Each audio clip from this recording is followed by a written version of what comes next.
Wari asi aigi punsida thokiba yamna nuaitaba wari amakhakni. Punsida masimu nuaitaba thodong matungda amuhana tholakane haba ai thajatre. Mayamgi mafamda aigi ming lefam asengbadudi haidoksaroige. Wari asida yauriba mingsing asisu asengba asumamta nate. Mayamna tabada nuainaba haiduna wari sida hapsaba khaktani. Wari asibu ijaba matamda soikiba lankiba yaurbasu mayamna ngakpiyu. Adudi mayam wari asi haujarage mayam punna taminarasi. Mayam aise WhatsApp group ama yaubane. Group sida imanabi thoigobi nupi ama yawe. Masu aiga hana khangnabadi nate. Group sida yaubadagi thoiga aigase khangnakibane. Maga aigase isam samna marup ama oina adumak tinabane. Masidagi maga aigase namba launare. Ibani atai ahenba wakhan karimta leiba nate. Jumna isam chamna som paw phaunabane. Noma mana engonda kaidorige hosi kaidorami na message thare. Aisho sumleramine kari lerage hangbada thoina nangbu nupi amta khangnadro haina hangakhi. Aisho matamduda khangnaba amta leitabagi leitida kanam khangnade haina khomme. Adagi thoina adudi nang imanabi amalai imanabi do nanga khangnaron haire. Aisho khangnaba leitabagi mana haibada hoine yare khangnage na hai. Mana khangnaw na hairiba nupisi mamingse leina kawe. Mamingsi asengwa nate. Asumna thoina simbiduna aiga leina gase khangnakibane. Leina gaiga khangnaba horokhi. Magaiga hek khangnaba matamda aina mangoda haiki. Leina aidi maitaisu nate aidi muslim ne. Aduna noi imungi mama baba hoina ibani khangnabase kasu yaroi. Nangsu wakhanmuna khalo haina haiba matamda leina na engonda da mama baba na yadrasu aidi nangbu thamusena nungsi babu jat bizat khaibrane. Ado aidi da nataba atopa nupa amata da ai yum palaro haina ma engonda yam nungaitana harakhi. Masidege aishu leina nang nataba nupi amata ai hana yengaro haina ai mangonda wasaki. Asum tawdana ibanigi marakta noma nomagi nungsinabe hengalakhi. Adubu noma makhogi mabungda nupi chele haiduna nupi thimbada ma yauruge haiduna engonda hai. Numise ai isasu khara nungaite. Isase kainom tawe. Masidege aina leina dase haksang sungamde aidi nangse chatlaningde yardi satluranu habada mana da kaigino ibungi nupi thinba chapabu kaidoge aina satradi kamai tawdoino imana siyaroi chalusena harakaniye kaim tawroiba chatluge hoise ado nangi isaudo tawrano aina wa ma hayade nangne ta saujalae. Leina dada se haksang amandabagi habane as da chatluge habane. Asum tawdana magaiga se khara ngangnai. Aisho mabu nungsiba kawbanina mana saukini khambada yamna pakhasai. Masina aisho chatlaningda yaningda hoi chatlo phajana chatlu ko haikre. Adubu ai numise mase karimta chatlaningdre thamoi bikpa haigadra wakhan biksan ba haigadra mase chatlaningda bana lore. Aina maonda hai nang phone se adum paraga chatlo leina ai isase yamna ware ngahakte tungge. Masu hoida paigeba asi harga ma phone do adum pai.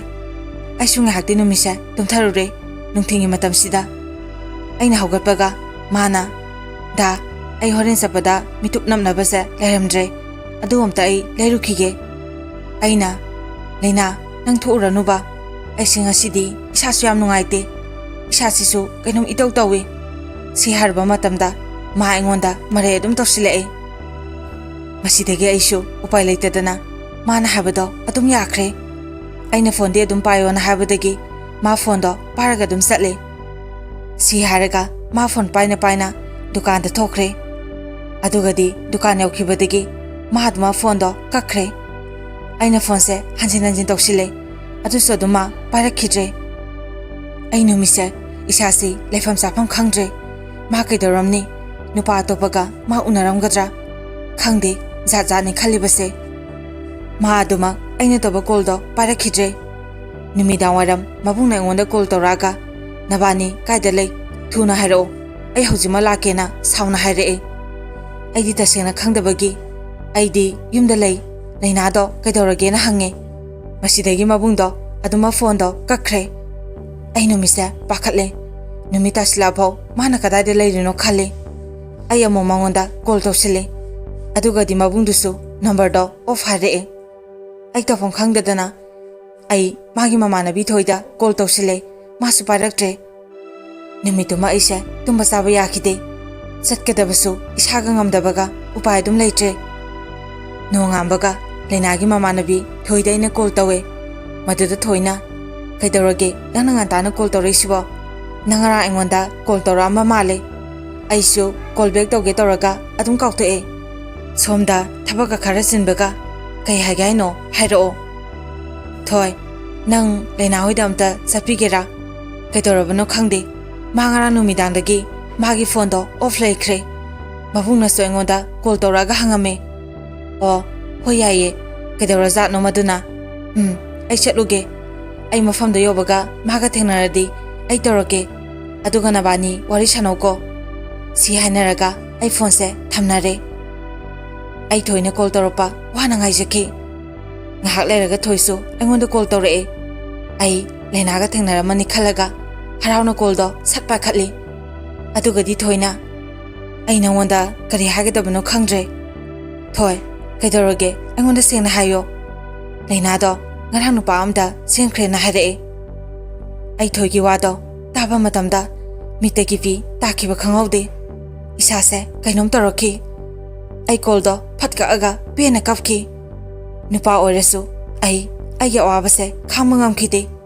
khalle phare leina nangsu nangna pamjaba mahaktuga nusinana leminaro ai nangwanda amu hana yetlaroi aduba aroiba oina nanga amutangdi wari sananingi leina madugi tanzado nangna ifamda amu pibirakadra masi khalaga ai hamna kapki numitugi numidangda ma aingonda kafaga thajadana call tawraki aduga aingonda asumna haraki da ai isana yana chemana tie miduna ibu namnana phabibane maga aige lohomba sungamoy kaigumba maga aige lohomba tarabadi aidi sinina ma kapaga haraki aisu haifam khangide mahabu nusibana ai ma masana yarabadi musigi leminagi hainasu aina khansaki masunu pada pamdaba obizatni wa dum lesinakre aisu mahabu nusiruba kawbanina ma aigi labakta asumta wahaina tamnambani khalaga magaiga aduma nusinare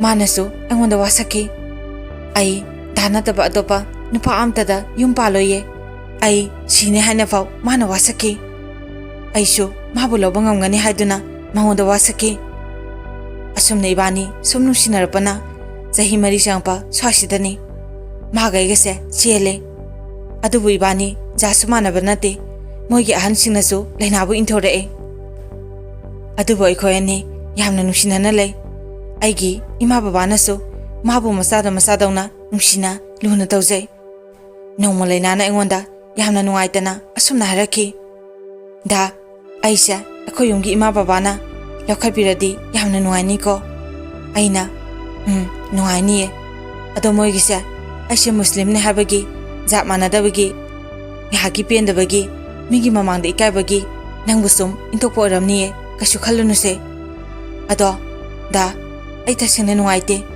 moina nang pamdrasu pamgera pamoira aina di nangbu nungsiyidana masa aina nungsijaba mahakto jat manadena intokpa hunabro da haiduna ma aingonda nungaitana haraki asumna matamgi khongchati asum sakhibana thajadana leina hoigi ima baba moi mase mabungna mabu lokhapirage haraki matamda leina yamna haraujaki ima baba na ekoisu yaurokadra hangbada moina yaurasu yani lai khoramba khaktani haiduna moigi mina haraki adubo ekoi baba na de lokhatpadabu kamana ekoi yaurodoinona moida hanki adubo nupi memgi apamanina upai leite lakadaba numitusu moina lepe masidagi babana moida noina lepe bamatamda thomale khitang pantharaga ekhoigi sagegi ahansing yauraga lakena haba matamda moina सोमददी अहन कैकासे लोइना हाबे लोइख्रबने अदुने इमा होय बाबा होय यावद्रसु अंगा अनिदं ओरसु थाबिरो हारपदगी अखोइसु होइने याखी लखतपदो इने अमगा चले चटपसिदा मखोइना हाइरेसे कइनो नुपी लखपदबो नुपासिगी ममापा यावरत्रिबसे कइगिनो मदुदे इनेना नखोइने यावत्रसु याने हाबदुदा यावरक्तबनेना खमे वाहेगी वाने अदु हाइरेनबो लाक्तबसिबा हौनब्रो मसिबु फजरिब्रो अंगा नुपी मसासे मसिदी पुबिख्रनो सिदा नुमि खरनी लेजरसनो मतमदुदा अखोइगी वाखंददी मोइन हारिबदो फना हारिबनि खलगा इनेनसु होय होय नों निनिदंग लेजरसनो ना हारमे असुमना अखोइसु हलए खरा लेरगा मोइरोमदगी कॉल तौरए लैनासे सिदा मतम खरा लेजरनी नोइसु मतम खरादी पाव फरकनो नत्रदी मानंग वारी सानगेना अदुम हाइलै आई मोइगी वासिदा कइनो न खल्ली मसिदगे आइना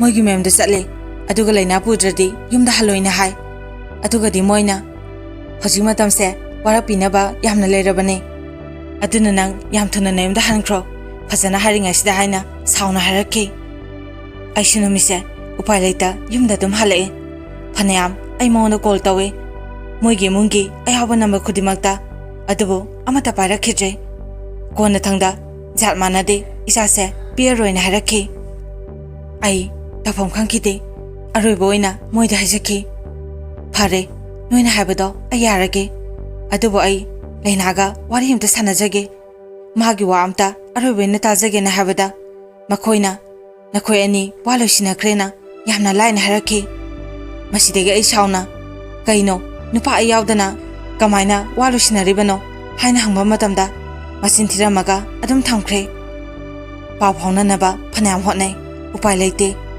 लेबा पुंजाव थिना लुहोंदुना लौकिबसिना तबगी आई उपायसु लैत्रे जात मानरुदबो ओइबना इबानी अदुमा काइनबा ताखि आइना रोबदा हाइजनिंबसे जात मानद्रदी नुसिनबसे यादब्रा इबानी खकी वासनते खुदिमक्सु थोकनरंगनी नुसिबाबु जात बिजा खाइब्रा आइदे हौजिसु माबु नुसिरि पुंसिसिना लेरबा मखै नुसिखिनि कावबसु ngamloi वारी एसे इनाउ नुपा अमना एंगोंदा चेनेल असिदा हापियो वारी से मेहमदा तहनजरगा अवाबसे खरदा ओरसु कोक्सगे हाबदगी आइना वारीसी चेनेल असिदा आइना हाबसबने खंगदे आइसु तसेंना याम नुंगाइते अदुबु करिदे हारुनी पुनमक लेबक्ता तमनमदबा हाइदो तारे मता आसिदा वारी एसे मेहमदा तहनजबा लोजरे मयामना चैनल असिबु नुसिबिदुना लाइक शेयर अमदी सब्सक्राइब तौबियो अरोबदा मयाम पुनमपु इकोकनो नुख्रुमजरी।